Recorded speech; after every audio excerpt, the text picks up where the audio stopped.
Welcome to the Downtown, brought to you by Arlington Citizen Media. I am Daryl Smith Jr., and across the computer screen from me is... I am Rody John, and to my left is... Amy! This week we talked to Tabreena Walker from Flavors Wings N Daiquiris about operating during a pandemic, how they're always coming up with new flavors, and the importance of helping with the community. And we speak with the Deputy Chief Jeffery Petty about the Blue Chip program, why the force is moving to larger vehicles, and letting people know that APD is on their side. So what did y'all get up to this week? Yeah, Rody, you've been out and about and moving and shaking. Where have you been? I went to Division, had some nice brews there. I swung by, where else did I go? Oh, Old School. Yes, to get everyone's favorite pizza. Not everyone, but a majority of people. Yeah, it's an Arlington favorite for sure. And then, I've swung by Legal Draft, got some new beer, because every week they come out with good stuff. Yeah, what do they have this week? Did you remember? I don't remember this week. I'm so sorry. He did bring home, it was like a Skittles beer. Where did that come from? That was from Martin House. So I visited our sister city, Fort Worth, because Martin House has been pumping out lots of different beers. Yeah, they've been really leaning into the, you want crazy beer? We're your people. Yeah, Skittles, Cocoa Puffs. Right, that's what you Pickles. Mango sours, bubble gum. It's absolutely insane. Oh, bubble gum beer? That sounds so bad. It was actually very tasty. I meant to. Was it like a IP? Like, what was it? It was a sour also. Oh, okay. They are sour kings over there. Whew. I like that. Okay. Let's see. We haven't done a whole lot this week. I haven't visited any of our local establishments, but I intend to, and I'd like some recommendations. I want to try something different and new. There you go. Maybe like a locally owned Mediterranean or Indian. Oh, yes. Something like that. How about you, Daryl? Anything? I have not done anything. I have been... I picked up groceries at Kroger. They're very nice. They do a great job. Good job. I appreciate them. Yeah. Absolutely. That's about it. Yeah, next time you're over, because you go to the one on Lamar, right? Yes, I do. Swing by Beck's, grab some za for the wife and the kids. Oh yeah, they have good. It is. It's in the same parking lot. Yeah. Right next to the gas station. Yep. Just walk on over next time.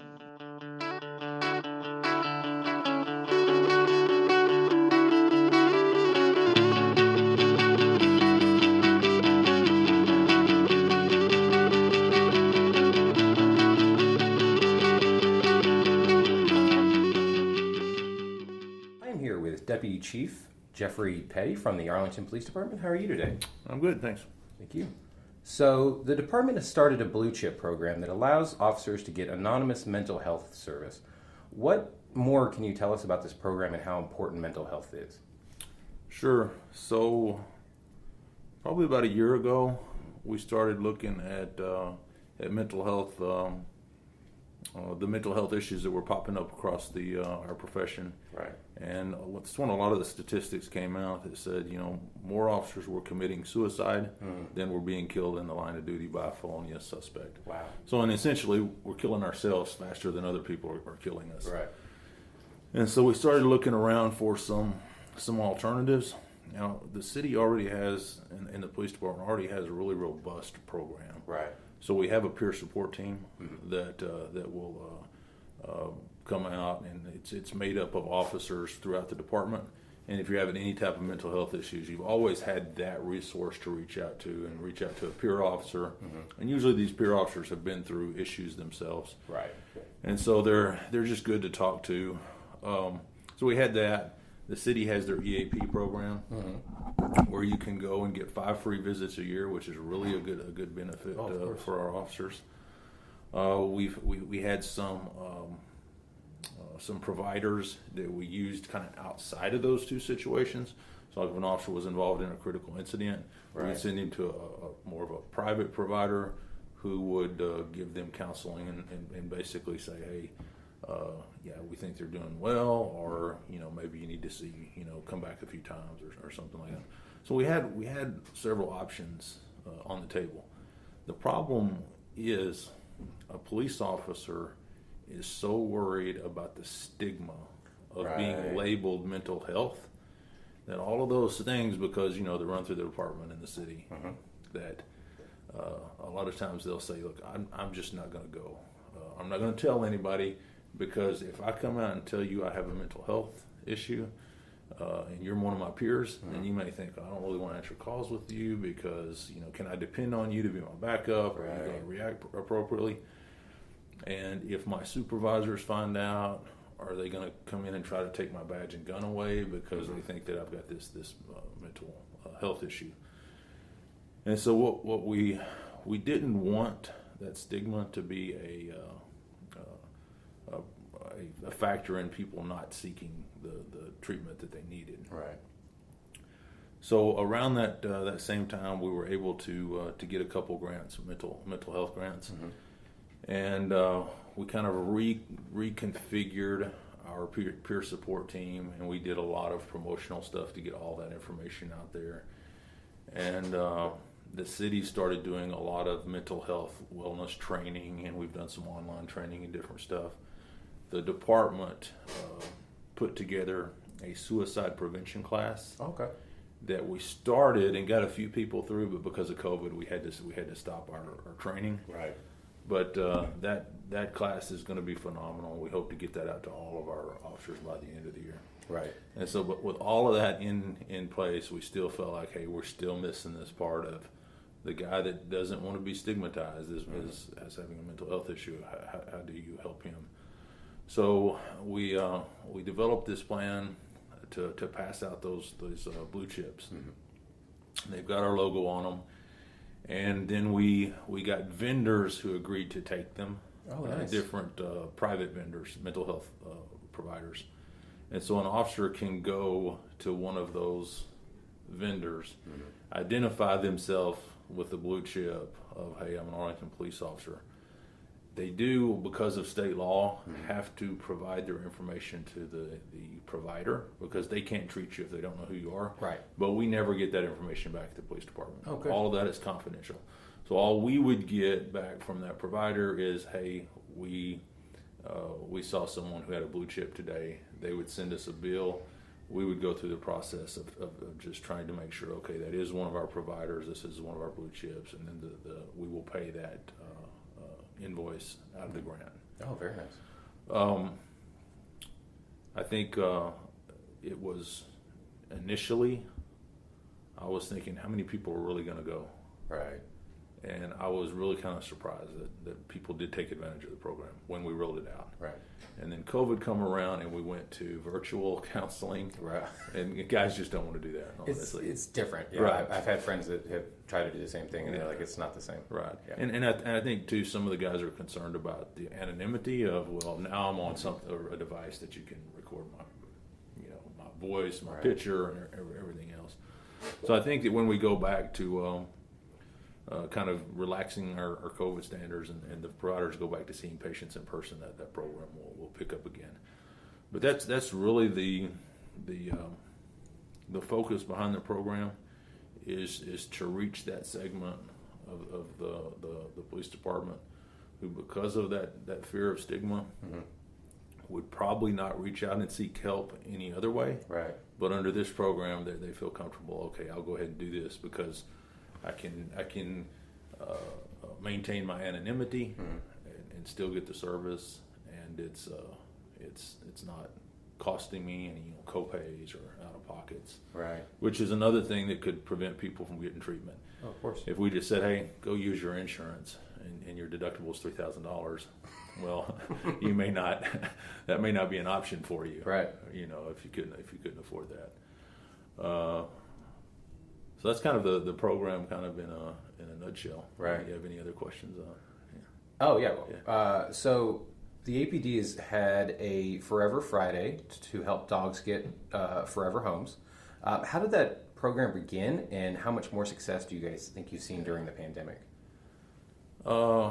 Man, I wish that I could answer that question, but I really don't have anything to do with that program. Okay, well, that's fine. Yeah. But I mean, I see it on Twitter on a regular basis. And all I can tell you is it seems like that when we first started that, every officer that posed with a dog, the dog got adopted pretty quickly. Right.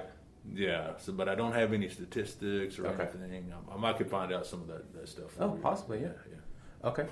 So speaking of the pandemic, there's what precautions have the APD put into place to help protect officers and civilians? Okay. Well, we could talk a long time about that. That's probably a lot to unpack now. So the first thing that we did is that obviously, if you see the social distancing signs up all over the deal, we got hand sanitizer everywhere you can imagine, obviously, and we're just trying to do those basic things. We have people that come through here on a pretty regular basis, and they're wiping and spraying down doorknobs in the building. People are cleaning their own work areas. We've all got different types of antibacterial wipes and things that we can do. And so that was kind of those are the those basic things that you can do. And then out from there, what we decided was to at the onset of this thing is to try to eliminate crowds as much as we could. Right, of course. So we never went. Some departments went to outdoor briefings. We never did that because we've got a pretty roomy briefing room, and because we're broke into 4 shifts, you don't have a whole bunch of people in each briefing. So they made sure that people were spread out in there. All of the patrol cars, you were given wipes to wipe those things down at the beginning and the end of your shift. We bought all of our guys N95 masks. Oh, nice. Not that they have to wear them all the time, but if they ever had a call where they had concerns, they could put them on, or they could wear them if they wanted to. We didn't have any hard rules about you got to wear a mask all the time. Right. But if you felt like you wanted to wear it, you were certainly welcome to do it.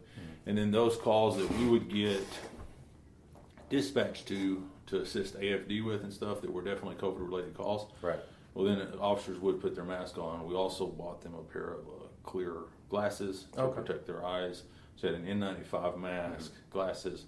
Of course, everybody has gloves. Right. And then again, sanitizers in the car to make sure that you're able to keep your hands clean and after every call. Beyond that, we started looking at our processes and looked at our training. And so we were in full-fledged in-service training when this thing hit. Right. Part of our training this year was a reality-based training where we set up in our gym several different little rooms and compartments, and you'll have scenarios like this is a building surge, an alarm going off, and you work in teams and you go and you search these buildings. And we also had some driving training that involved 3 or 4 people getting into a car and driving around all day long, right. Because it was practical type training. And so we looked at it and said, okay, you know what, we really can't at this, and at the same time we have a basic police officer academy going on. Right. It has 17 people in it at the training center. And so we just kind of had to look at, okay, what are our priorities? Well, obviously we want to keep that academy intact. Right, obviously. Because if it goes through the academy and we lose an academy class, we're hurting bad. Yeah. So we decided to delay all of our training. We shut down our in-service training. We shut down all our optional training and pretty much went to bare bones BPOC or anything that you have got to have to maintain a certification. Then we'll make some concessions there. But pretty much we've shut down all of that. Right. We are looking at bringing that back, I think July 6th right now. So barring any really crazy thing that happens in June with a resurgence or anything, I think we'll be back to training after July 4th. That's good. After that weekend. I'm sure there's probably some other things. But those are the main things. Are just the other things that we have a very robust volunteer program here where we have volunteers come in and help us every day. Right. And we shut that down and said, look, y'all stay at home. We love you. We appreciate you, but we just don't need more people coming in and out of the building. Right, exactly. And then we started our temperature scans at the front desk. So that was another thing. And then all of our community meetings. We have a ton of community meetings every year. Crime watch meetings, our ACAP meetings, all of these other things. we suspended all of those. Okay. And so for 2 or 3 months now, we have just been, kind of out of our element in terms of all of the normal opportunities we have to interact with the community. Have kind of been going away, but we're slowly starting to bring those back. We had an ACAP prayer here last week out in the parking lot. Right, I remember seeing that. Spread that thing out pretty good. We're probably going to start bringing back a few community meetings and have them outdoors. Right. Should be a little brutal in June, but yeah. Right. Spread some people out a little bit more. But those are some other things that we did. We also canceled our ride-out program. Okay. So before you could come ride out with a police officer, we're not doing that anymore. We used to take suspects up to the 3rd floor to the detective division to interview them. Now they are interviewed either in the lobby outside if possible, or in a room on this floor, just to prevent their intrusion into the building. Right. And there's a lot of things we've been doing. That's good. Yeah. So with the world coming together with all these peaceful protests, how important is it to show the police are actually with the people and not against them? I think that's just hugely important. Yeah. And we always have the philosophy around here is that we work for our citizens and we work at their leisure. Because they're the ones they're either going to tolerate our policing or they won't. Right. And so we need to. That's why we're so big on partnerships and relationships. I think it's hugely important, and that's why the timing of this is really bad. Yeah. In a time where we would typically be going out and hitting every meeting we could to make sure that we're maintaining those relationships. A lot of these meetings aren't happening, and so it's a little bit more difficult to get out. Because the one thing you don't want to do, the worst thing our police officers could do right now is to start hibernating and not making contact with the public, because the public needs to see us. Right. They need to hear us. They need to hear our viewpoints. And I don't think anybody would be surprised to know that I have not spoken with a police officer yet who looks at that video from Minnesota and says, "Oh, well, that's okay," because it's not okay. Yeah, nothing's about it. And so, but people need to hear us say that. Right. And we need to be at those meetings, and we need to be talking about that. And so we have begun a complete, exhaustive review of all of our policies and procedures to make sure that we are in the best position possible to make sure nothing like that ever happens. Right. The catch-22 there is that everybody wants you to put these things into policy. Right. Most of them are already there, honestly. And if you're gonna have an officer that's gonna step that far out, the policy really isn't going to stop them. Right. I would venture to say that in probably 95% of these police killings that are unjustified, they were not within policy to begin with. Right. So the policy didn't stop it. And so you have to go deeper than that, and you have to look at what's your department philosophy plus your policy, and then how do those two combine to create a culture where we just don't do stuff like that. Right. No, that makes sense. It would kind of be like saying, well, if we don't want anybody to burglarize cars, let's just pass a law that you can't burglarize cars. Well, we already have one. What we know at the same time, plenty of people are still burglarizing cars. Of right? course, yeah. Yeah. So you have to go a little bit further than, policy is good from the perspective of it. It gives us a method to hold our officers accountable. Because I can say, look, we have a policy, you violated. But in terms of keeping people from doing things that are just totally out of character or out of what we practice and train, I don't know that policy is the answer. Right. Yeah. That makes sense. So Chief William Johnson is just retired, and Assistant Chief Jaime Ayola and Kevin Golby are in charge now.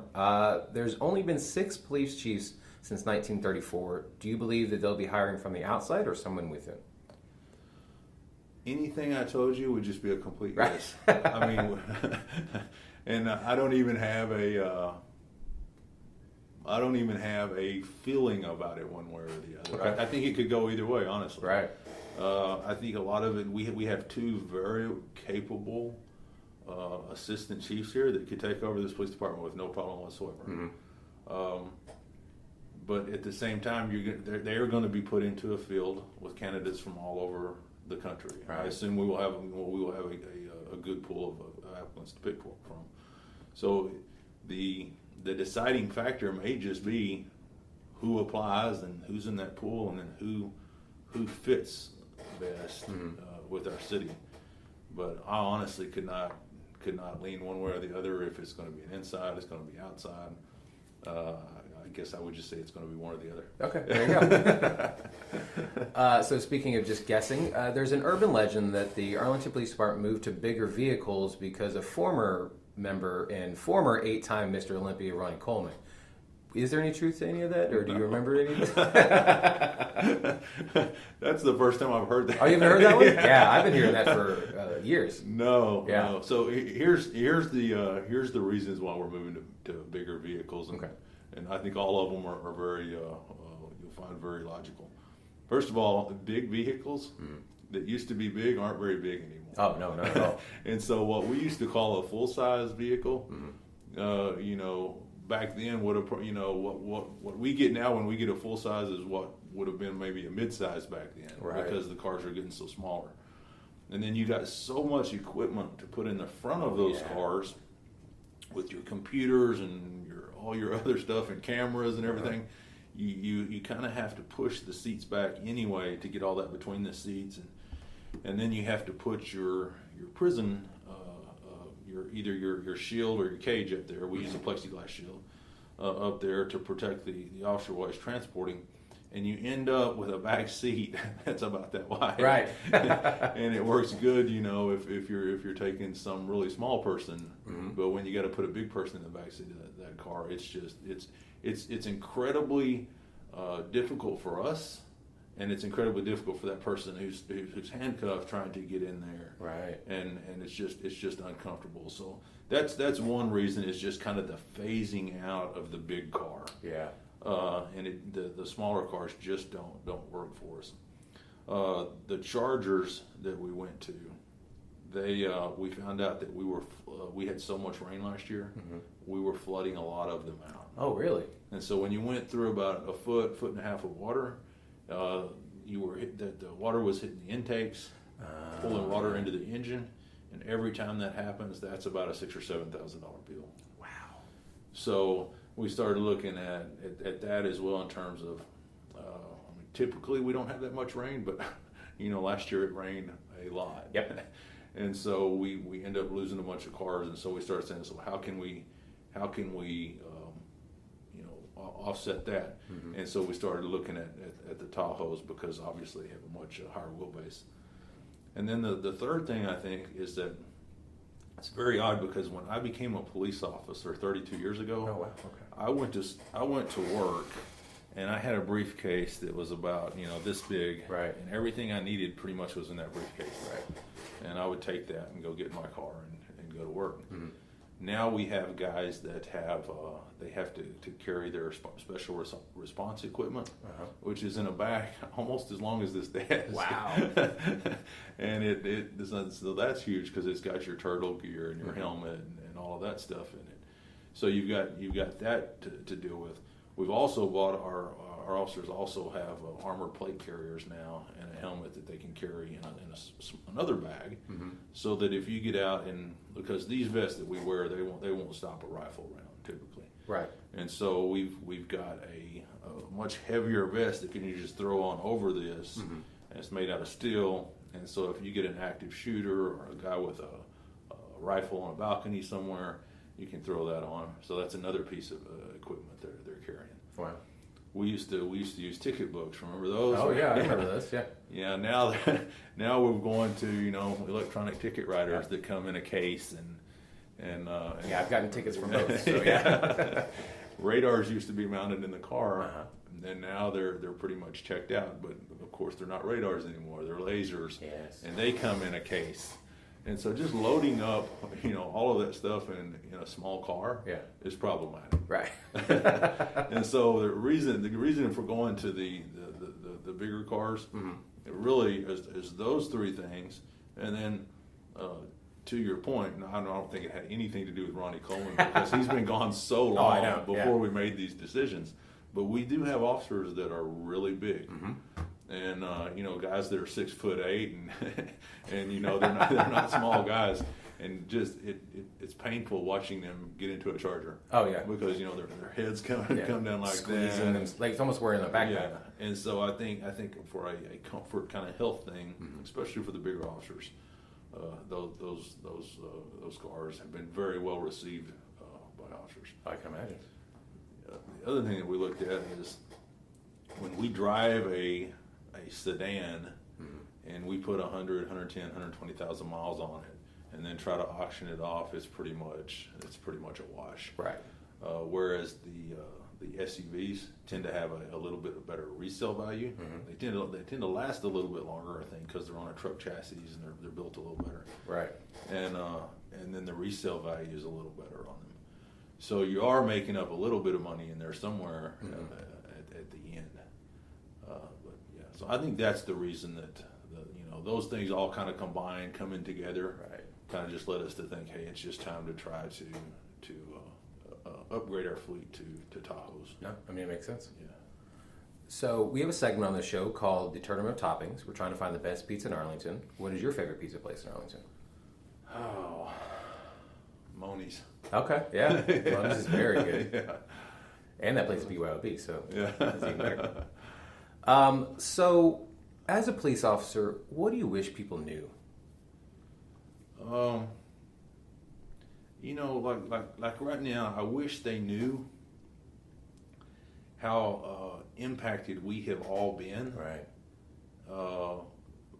By not just George Floyd, but all of the police brutality stuff that you have seen. Right. Or even haven't seen. Right. And the videos that come out and stuff, those impact us too. And nobody wearing this uniform wants to see somebody wearing a uniform like this doing something like that. Right.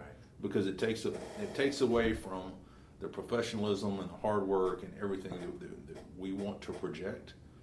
But it's hard for me to sit here and go to meeting after meeting, and I'll go talk to youth that I'm a mentor up at Lamar High School for the football team. Very nice. Go up there and talk to these kids and say, look, that's not what we're all about.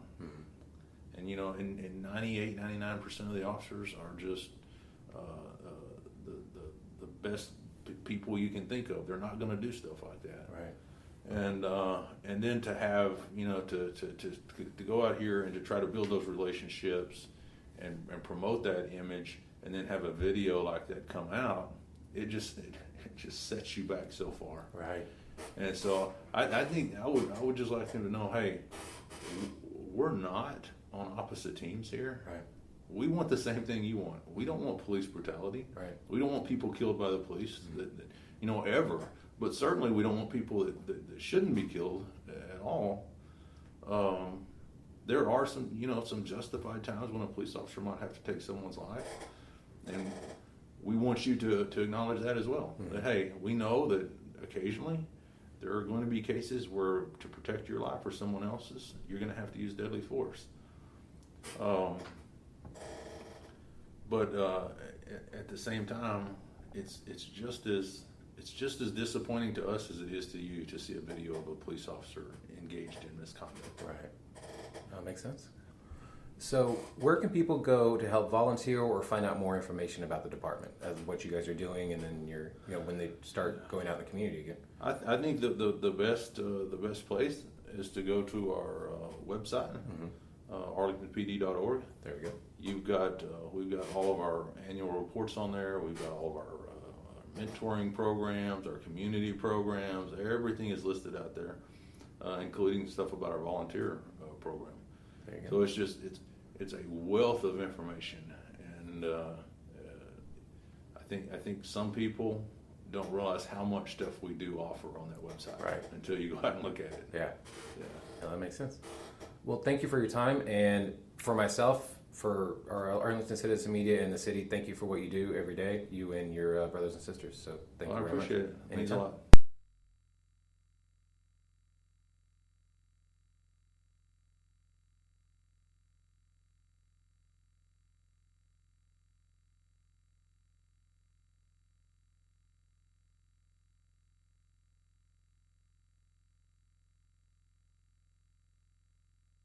Sabrina Walker, one of the owners of Flavors Wings N Daiquiris. How are you today?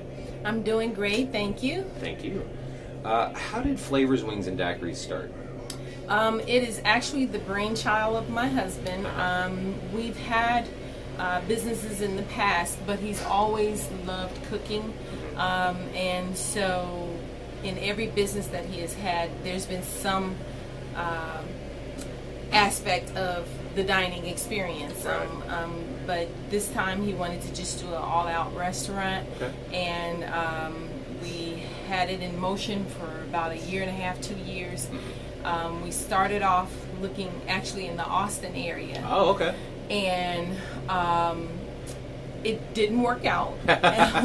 And we found a realtor that told us about some commercial properties up this way here Right. in Arlington.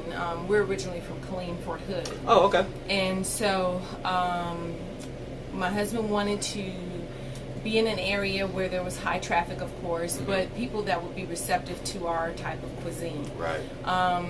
He has always had a knack for frying foods, Right. and he's just really good at it. Yeah. And this has always been his thing, and I'm the supporter. I'm the wife that is always there in his corner, and this has been a remarkable journey. Yeah. Everybody who comes through our restaurant is really enjoying our customer service, Right. the quality of the food, but it came about just things in his head, Right. and every single flavor that you have, he created. Right. And he's just a genius on that. Sometimes just late at night he'll think of, okay, I got another flavor, Yeah. you know. And so yeah, this is all his brainchild. So during the pandemic, you have remained open, providing to-go orders and continuing your lunch specials. However, your dining room is not open yet. Correct. So how long have you been, or how has the business been going, and when should we expect to eat here again? Business has been steady. Our regulars that were coming to see us before the pandemic have really been supportive. They believe in supporting local businesses, Right. and so our regular customers have been awesome. And then we boosted up our marketing Okay. initiative when COVID happened because of the fact that the dining room was going to be closed. Right. And that has been very effective for us, so we haven't lost too much of a beat. Of course, with the dining room, our revenue would be higher, Right. but it has not suffered very much. Right. When we plan to reopen is probably going to be about mid-June. We've been Okay. gauging what Tarrant County has been putting out. Right. We heard the news actually this morning or yesterday where they were saying about June 12th is when they may be increasing capacity levels for the different restaurants and places to eat. And so we're following that guideline, and we're probably going to open up around mid to late June as Okay. far as dining in. Right. I know I've been a regular here. I've been Yes. eating. I had it last night also. So, and as you were saying before this, your daiquiri sales are up Yes. too. So Yes. your daiquiris are amazing. So Thank you. So you guys offer bone-in wings and boneless wings, catfish, chicken sandwiches, daiquiris, And we have salads. right, salads as well. Also, the sides are amazing. About how many flavors do you have for your daiquiris and your wings? And then also, what new flavors can we start looking forward to? So our basic 8 flavors for our daiquiris are pina colada, strawberry, mango, margarita, Right. hypnotic, octane, white Russian, and I'm missing one, hurricane. Okay. So those are the basic 8 flavors. Right. But we have a booklet that has different flavor combinations with over 28 different flavor combinations that you can do. And so we categorize them from the weaker or sweeter, shall I say, not weak, but sweeter flavor combinations, all the way up to the very strong, kind of kick you in the rear combinations. So, now I've had an octane and a hypnotic before. Where on the range? So that would be strong. Oh, no wonder. Okay, that makes way more sense. That would be strong. Gotcha. Yes. When people come in to see us, when they look at the way the daiquiris are laid out, on your left will be your sweeter flavors, and as you go to the right, it gets stronger. See, I wish I knew that ahead of time, but. As far as our wing and chicken flavors, we have about 21 different flavors. Very nice. And my husband was actually thinking of another flavor, and so he's working on it. And you all will probably hear about it in the next couple of months. Okay. But he's always dabbling. Yeah. We have added a new side. We've added the boudin balls. Yeah. Lots of people enjoy those, and the sauce that comes with it is our own unique sauce. Oh, okay. And so everybody is really enjoying those. Yeah, I was gonna get those boudin balls last night, but I just didn't. I think we just went with the fries. So. Yes. Sorry.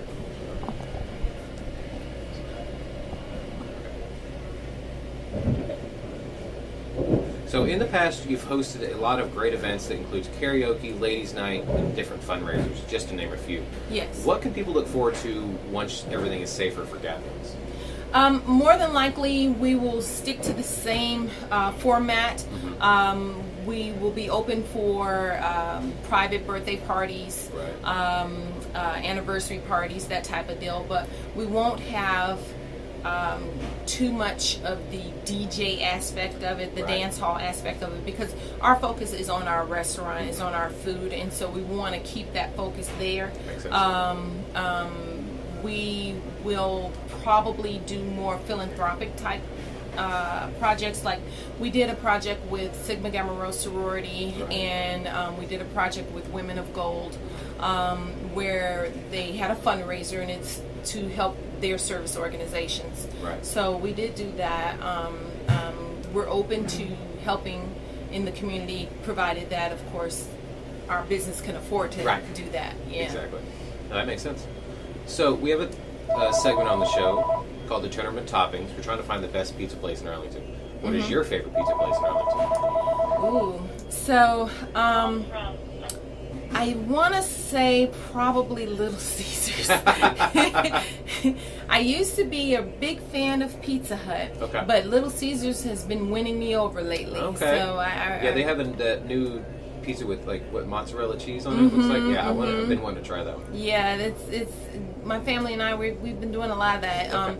Every now and again we do the Papa John's, but Little Caesars I think is top on the list right now. There's local ones here too. You need to probably check out as well. Okay, I would love to have that list from you. Old School is one of the most popular ones we've gotten. It's over on UTA, basically on the campus.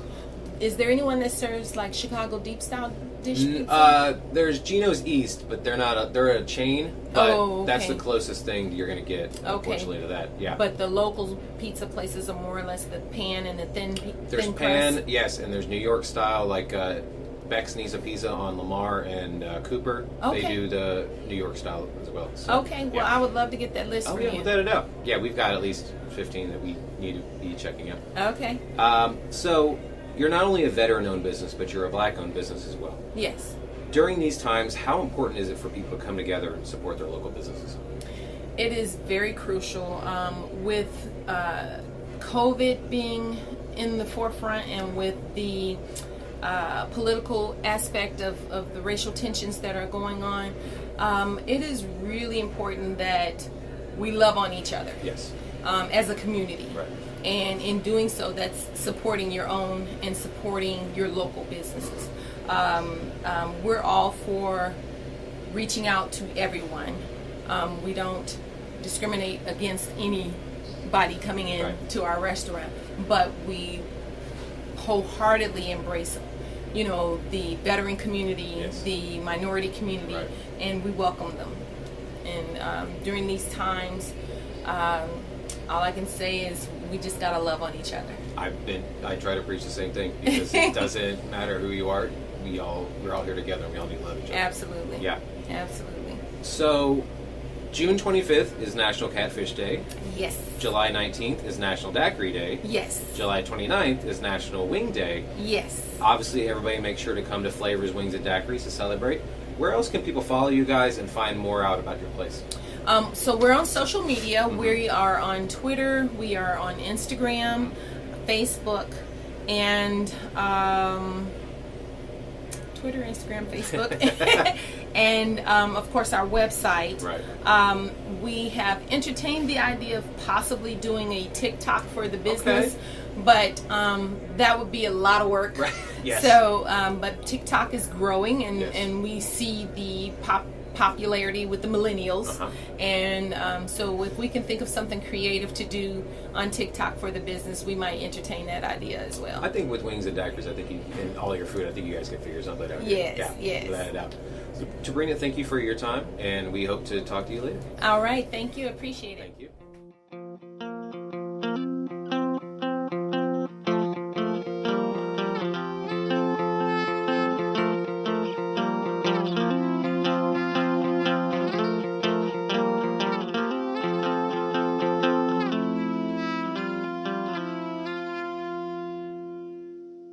Well, that was our show. Special thanks to our guests from the APD and Flavors Wings N Daiquiris, which we frequent frequently. Yes.